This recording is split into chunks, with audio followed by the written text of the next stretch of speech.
The Streetbike Finals is the last meeting of the year organised by the Streetbike Drag Club and is made up of the final rounds of the ACU Championship, the Super Twins Championship and the Ultimate Streetbike Competition. In addition to these national classes, the meeting hosts the second appearance in the UK of the Scandinavian Super Twins, this time courtesy of Heavy Duty magazine. The appearance and performance of these Scandinavian racers at this event last year created such interest that a national series was set up for 1991, backed by Backstreet Heroes magazine and later in the year Harley-Davidson UK. The Ultimate Streetbike competition completes its 9th season in 91, and for this season we added a Super Street class, which has run to the same rules as the ACU Championship.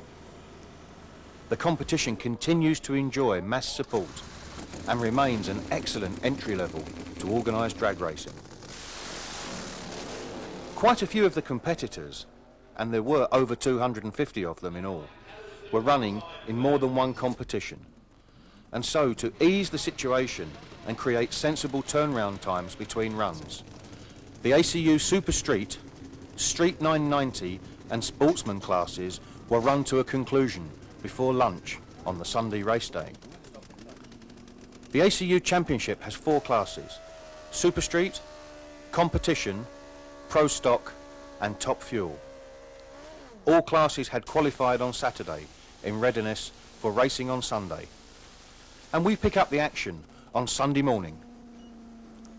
Here's John Price, the event commentator, talking to some of the competitors. There's a lot of talking going on here at the moment between the two really quick guys. They've just gone through a photograph session in the centre of the strip, and they're comparing notes with the journalists, and also they're really in-depth talking about the way they think the races are going to be run today. Number 1 qualifier is Neil Midgley. I'm just going to move him very quickly. Neil, you've been looked at and interviewed by everybody today. It's running really well, isn't it? Fully down into the 8.6s now. 8.64 straight out of the van yesterday. Then we had a few troubles with wheel spins and wheelies, so we hope we've got it back set up for eliminations this morning. Is it feeling very, very good to you now? I mean, it's down in the 8.6s now. Is it going to be staying in the 8.6s, or can you go down even further? From 60-foot times and 8 times recorded, we know that if we get a perfect run, that it can run a bit quicker than the 8.6. So there's the possibility there. We could be looking at 8.5, something like that. I'm making no promises for this meeting or me or who's going to do it, but I do believe that street bikes can run 8.5s. I think that's the nearest thing we're going to get to a no comment from a non-pop star. Let's move across. Sam's over here. Sam Sykes. Sam, just moving around. You're doing very well indeed. Down into the 8s quite nice and firmly yourself. Yeah, straight out into the 8.7s, and then second run out went into the 8.6s, 8.69. You're going to beat this other old boy over here? I'm going to try. Do you think there's a little bit more? Because there is a little bit of contention about an 8.4 that was run here a few weeks ago. One or two of us think that you could have run it. I know you think that maybe you haven't run it. Do you think you can find something in the bag? What's stopping you running an 8.4? Wind resistance and the strip, I think. Well, I don't know. I think it's possible for one of the street bikes to run an 8.4. Do you think that if you could just sort of get the front wheel down on the ground, because I know you're suffering quite a bit with that, aren't you? Not so much this weekend as last weekend, but we have suffered in the past, yeah. Well, good luck for today. It's going to be, I think it's going to be tight between you guys. You've got to go right the way through a couple of eliminations, and it's going to be heavy maintaining that form. Is it difficult to maintain form all the time? It's hard to keep the bike consistent. We've got minor breakages and things like that. I've suffered a lot from little things going wrong over this year, and it's nice to get through a set of eliminations without anything major going wrong. All right, Sam, good luck for this weekend. Cheers. It's 10 o'clock in the morning and the competitors are lined up and ready. It's unusually early for racing to be taking place, but with the heavy schedule we just had to start early to get all the racing in.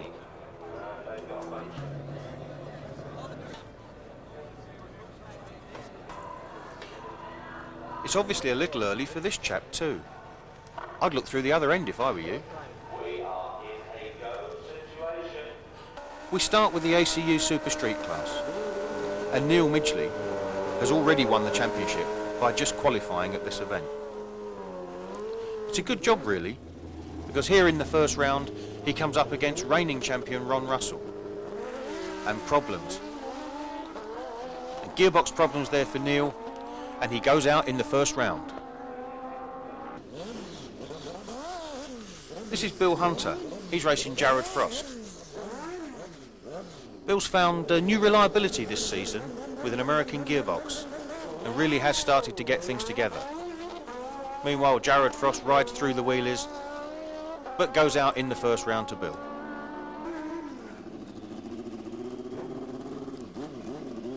This is Brian Emery, and he's racing Mike Taylor, who's made his way into the Super Street Eliminator by breaking out of the street bike class, which has a 990 cut-off. But he can't match the performance of Brian Emery here in the first round. This is Dave Bourne and Chris Richards. Chris running his brand new 1500cc Suzuki Katana. No shortage of horsepower there as he breaks the chain, leaving Dave Bourne to solo through into the next round. Here Steve Sykes takes on Steve Morgan with the only Yamaha running in Super Street. And Steve gets it all together there and powers through to the next round. This is Fiona Moore, our only lady competitor, and she's up against Dave Beck with his 1260 GSXR. And it's Dave that takes the win.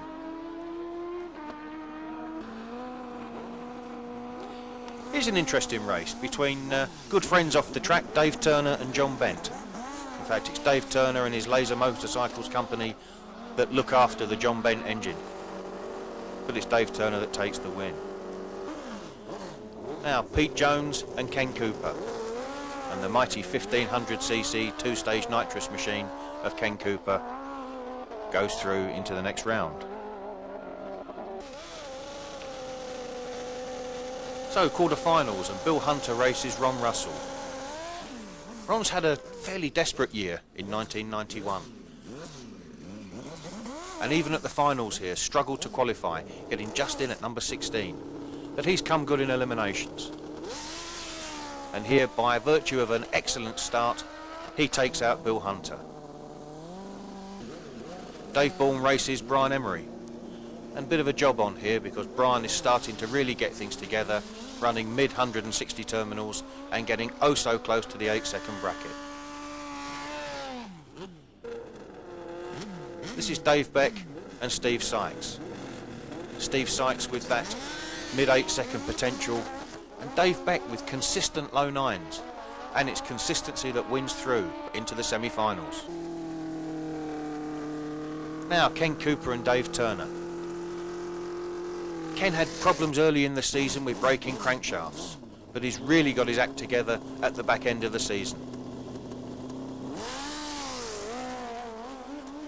Dave Turner runs 9-0 in this run and incredibly loses out to Ken Cooper, getting into the 8s at last at 8.84 at 165 miles an hour. The semi-finals, and Brian Emery takes on Ron Russell, both getting close to their personal bests.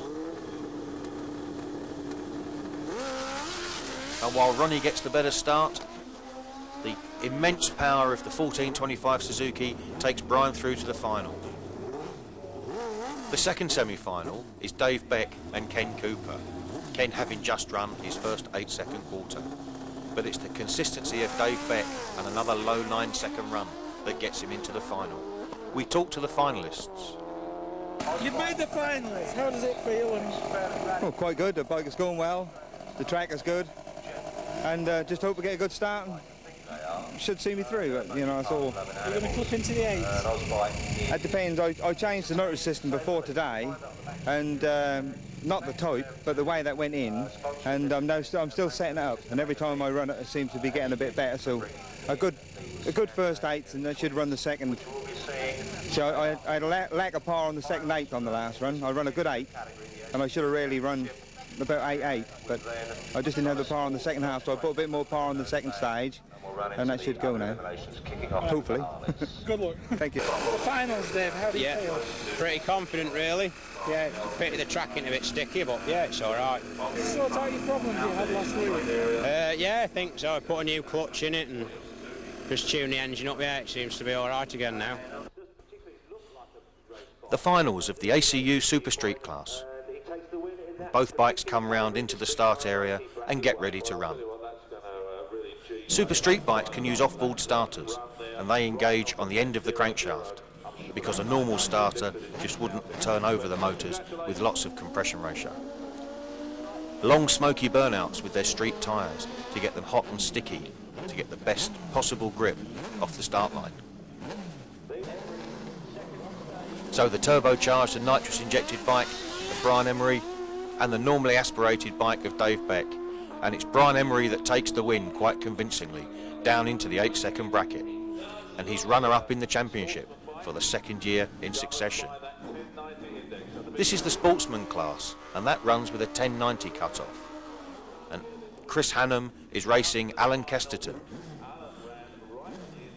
The bikes mustn't go quicker than 10.9 or they will eliminate themselves, and both these guys are right down there on the index.